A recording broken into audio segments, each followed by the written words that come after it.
Tolak Undang-Undang Cipta Kerja, buruh dan mahasiswa melakukan aksi unjuk rasa di Hari Pahlawan.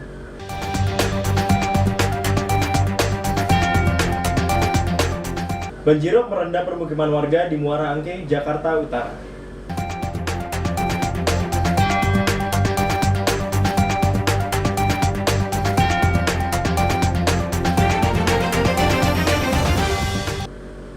Markas Kodam Jaya Jakarta Timur dibanjiri karangan bunga dari berbagai pengirim.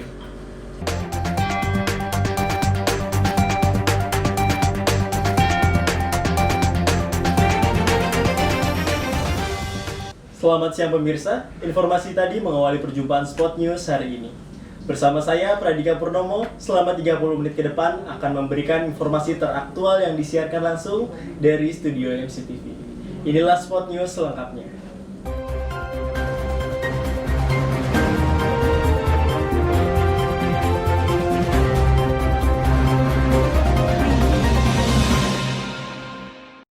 Berita pertama, mengenai aksi tolak Undang-Undang Cipta Kerja, buruh dan mahasiswa melakukan unjuk rasa di Hari Pahlawan.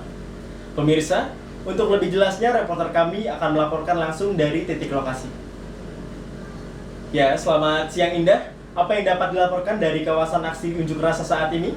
Baik, selamat siang Dika, saya Indar Sekianti menyampaikan langsung dari titik aksi unjuk rasa tolak Undang-Undang Cipta Kerja di Hari Pahlawan ini yang dilakukan oleh buruh secara besar-besaran. Sekarang saya sedang berada di lokasi MH Tamrin, tepatnya di dekat Patung Kuda.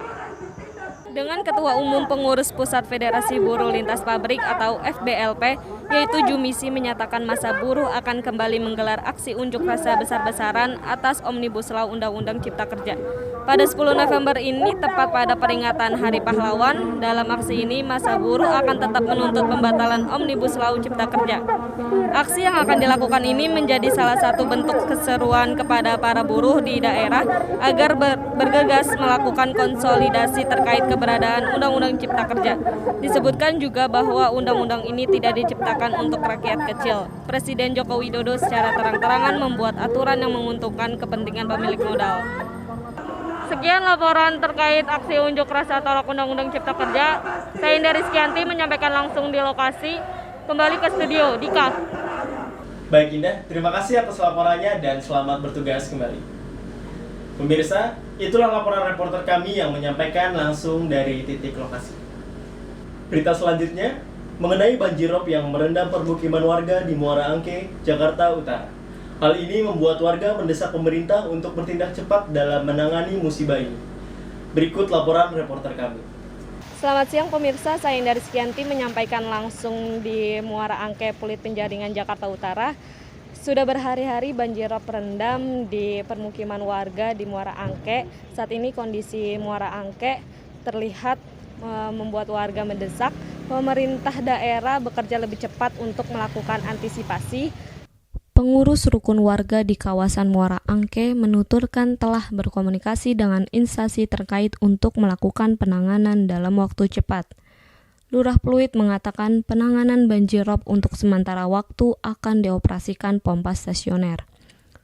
2 pompa dan pompa mobile di Kali Asin, 2 unit yang kapasitasnya 500 liter per detik.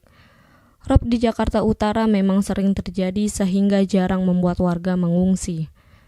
Sejak 3 hari terakhir ini tergenang banjirop, ketinggian air mulai dari 30 sampai 70 cm. Dalam 3 hari ini ketinggian air terlihat semakin meninggi. Dari hari pertama dilanda banjir pertama ada sekitar 70 cm, lalu banjir kedua ketinggian mencapai 50 cm.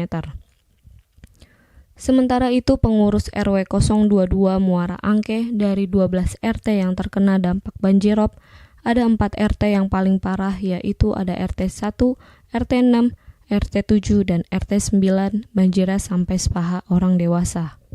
Sekian laporan terkini dari Muara Angke, Jakarta Utara. Saya Indar Sekianti menyampaikan langsung dari titik lokasi. Kembali ke Dika di studio. Markas Kodam Jaya Jakarta Timur dibanjiri karangan bunga yang semakin bertambah setiap harinya. Untuk lebih jelasnya, reporter kami akan melaporkan dari titik lokasi. Ya baik, selamat siang Dika. Saya sedang berada di depan Kodam Jaya Celilitan, Jakarta Timur. Terlihat di belakang saya ini sudah banyak sekali karangan bunga di mana-mana yang diperuntukkan untuk kepada Pangdam Jaya Maijen TNI Dudung Abdurrahman yang telah memberikan instruksi untuk mencopot Baleho Habib Rizik Syihab. Ya, baik Indah. Bisa dijelaskan selain itu apa saja pesan yang tertulis dari beberapa karangan bunga tersebut? Ya baik Dika, beberapa karangan bunga tersebut berisi pesan untuk menyemangati TNI dan juga sebagai rasa terima kasih kepada TNI untuk mengamankan situasi yang sedang tidak kondusif ini, karena dikabarkan akan diadakan reuni 212 di masa pandemi ini dan menyebabkan terjadinya kerumunan yang seharusnya tidak dilakukan untuk mengurangi kemungkinan penyebaran luasan COVID-19 ini. Dika. Baik Indah, terima kasih atas laporannya dan selamat bertugas kembali. Informasi selanjutnya terkait kebakaran yang melanda Sekolah Teknik Menengah PB Islam Sudirman, Cijantung. Kebakaran ini menghanguskan beberapa ruangan di sekolah tersebut.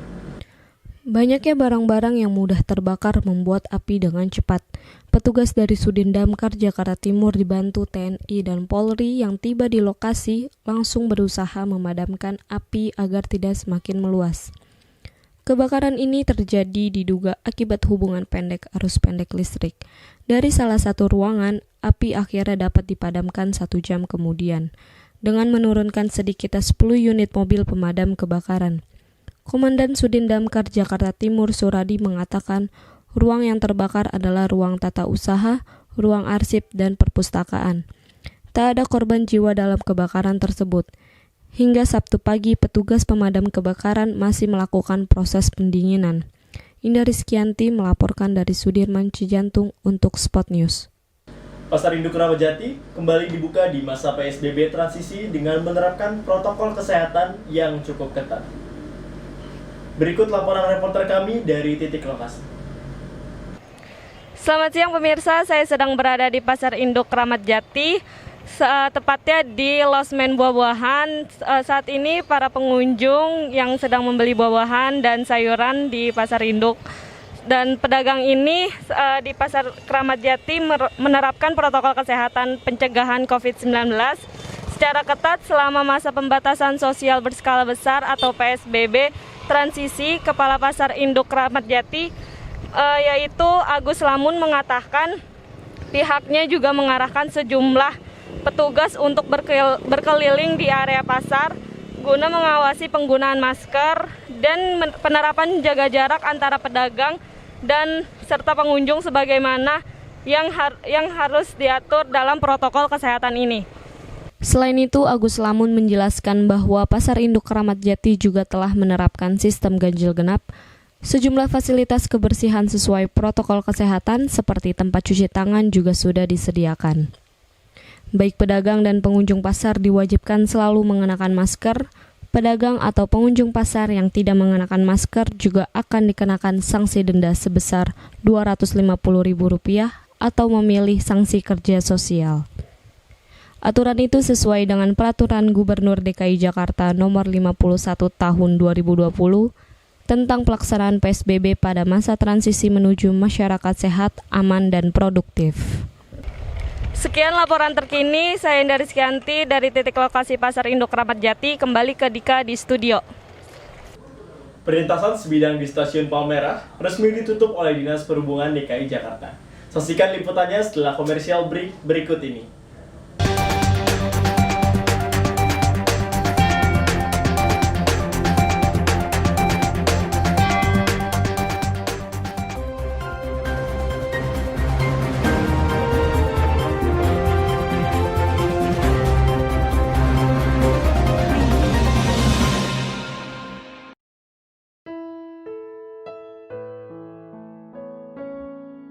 Terkadang, rasa ini selalu muncul.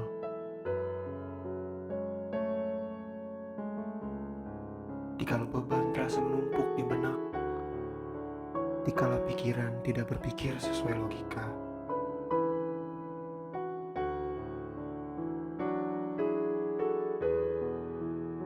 Bukan, kita bukan bicara soal lelah.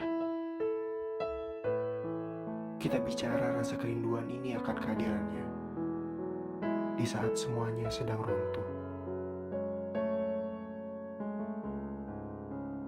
Rasa sepi ini,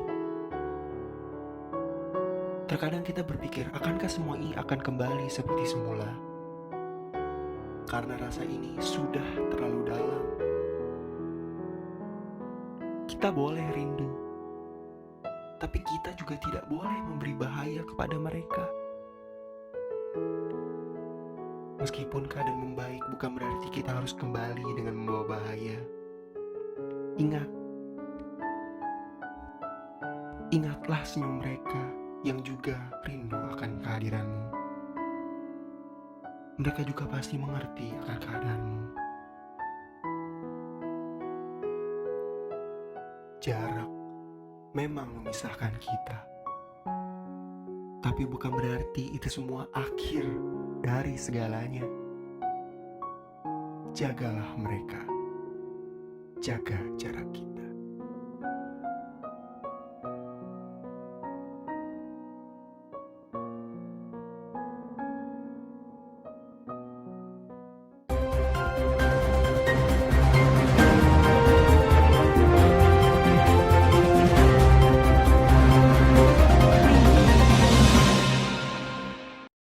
Masih bersama saya, Pradika Purnomo.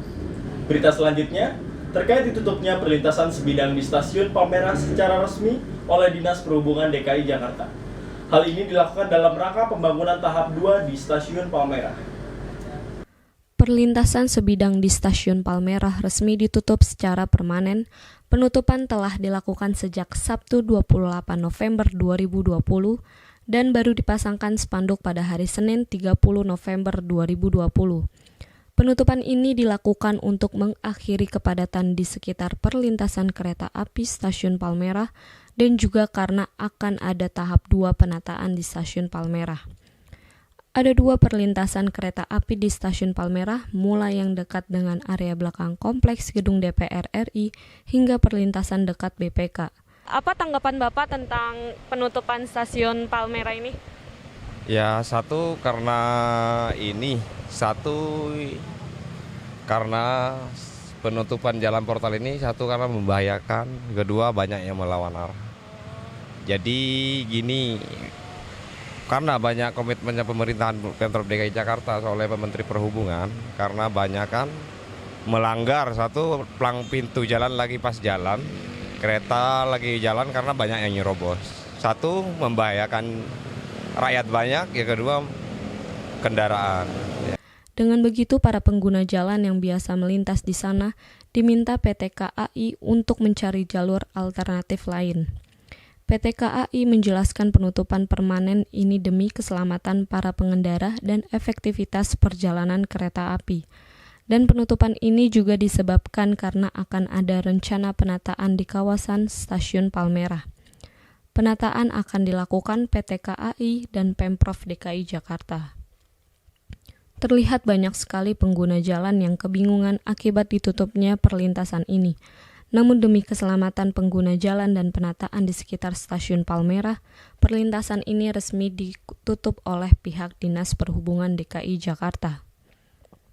Pusat Grosir Cililitan kembali dibuka dengan menyediakan fasilitas protokol kesehatan yang cukup memadai untuk para pengunjung. Berikut liputannya.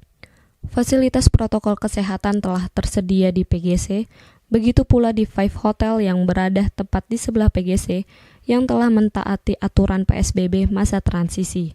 Seperti kapasitas penghuni yang tidak melebihi 50%, selain itu para karyawan juga diminta untuk mengisi formulir kesehatan yang disediakan oleh pengelola dan petugas kesehatan. Memang belum sepenuhnya masyarakat menjalankan protokol kesehatan COVID-19, namun menyediakan fasilitas protokol kesehatan di ruang publik sehingga dapat membantu masyarakat untuk membiasakan diri dalam menjalankan segala pencegahan penyebaran COVID-19. Dengan dibatasi hingga jumlah pengunjung menjadi 50%, nantinya yang datang ke PGC benar-benar untuk berbelanja. Bukan hanya sekedar melihat-melihat, dari jumlah pengunjung PGC yang sebelumnya mencapai 100.000 orang, kini hanya dibatasi hingga 50.000. Pasca kebakaran, Gedung utama Kejaksaan Agung kini dalam tahap renovasi. Berikut laporan reporter kami dari titik lokasi.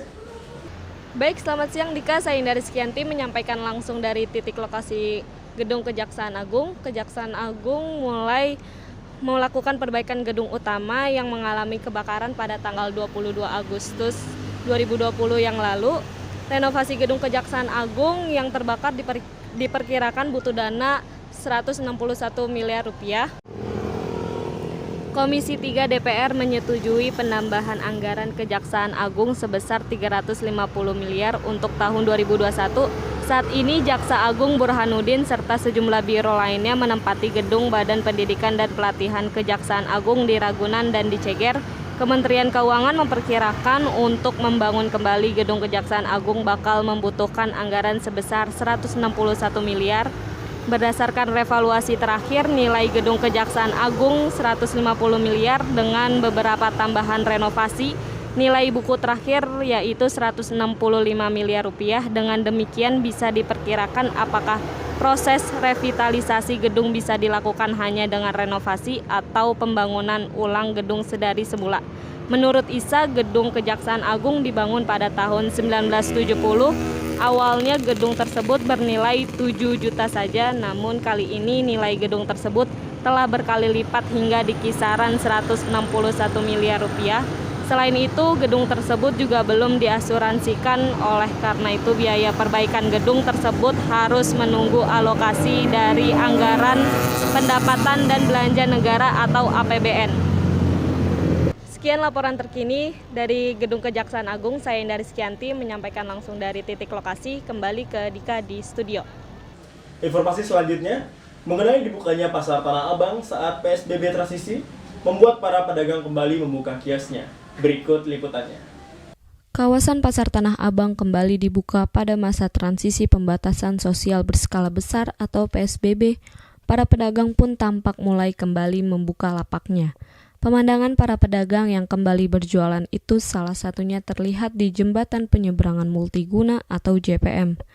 Kios-kios kecil di JPM sudah tampak membuka lapaknya meski beberapa kios masih tampak tutup. Para pedagang terlihat tengah menata dagangannya sementara tampak orang lalu lalang di JPM. Belum tampak aktivitas jual beli di kawasan itu. Bagaimana kondisi saat ini semenjak ada PSBB? Sekarang dagang dari habis lockdown kemarin nih, ya sampai sekarang belum ada perubahan. Ya biasanya kalau begini lihat aja, biasa rame. Kami paling laris ya, kalau biasanya adalah ya ada juta-jutaan dah gitu kan, sampai 5 juta, 6 juta. Sekarang cari duit 100 ribu aja susah sekarang. Lihat orang lewat nggak ada. Kebanyakan orang lewat, megang-megang doang, nanya-nanya doang, pergi. Sebelum ada corona beda penghasilan. Sebelum ada corona, alhamdulillah bisa kita dapat hasil banyak dikitnya. Sekarang kebanyakan makan modal. Banyakan orang gulung tikar sekarang. Modal yang ada habis, boro-boro untuk makan, berapa jual habis, berapa jual habis. Apalagi saya kasihan teman-teman saya yang rumah ngontrak, anak banyak. Saya juga sedih lihatnya, bukan apa-apa. Boro-boro untuk bayar kontrakan, untuk makannya susah. Protokol kesehatan tampak diterapkan oleh para pedagang pun demikian masyarakat yang melewati lapak di JPM itu. Keduanya sudah tampak mengenakan masker. Pemandangan serupa juga terlihat di sepanjang jalan dari JPM ke Jalan Jati Baru. Tampak pedagang mulai membuka lapak, baik pedagang di kios maupun pedagang kaki lima atau PKL. Terlihat beberapa PKL yang menggelar lapak di depan toko yang sedang buka. Aparat gabungan TNI Polri juga terlihat masih berjaga di sana. Terlihat salah satu buah tempat cuci tangan disediakan di atas trotoar. Para pedagang mayoritas terlihat menggunakan masker. Arus lalu lintas di sepanjang Jalan Jati Baru juga terpantau lancar. Tidak ada kepadatan kendaraan yang berarti. Indari Sekianti melaporkan untuk Spot News. Pengunjung Taman Mini Indonesia Indah terpantau meningkat selama PSBB transisi. Saksikan liputannya setelah komersial break berikut ini.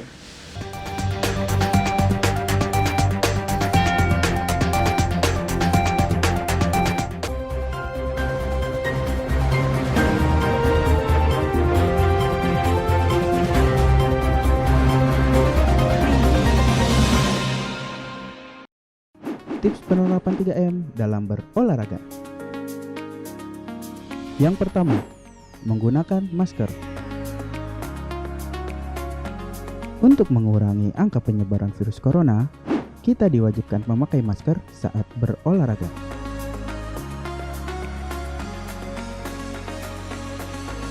Yang kedua, mencuci tangan. Alangkah baiknya, sehabis berolahraga, kita mencuci tangan agar bakteri yang menempel di badan kita menghilang.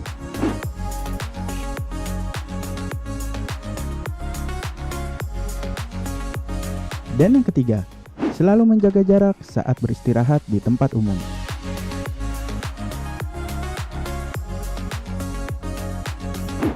Nah, itulah tips 3M saat kita ingin melakukan olahraga di tengah pandemi.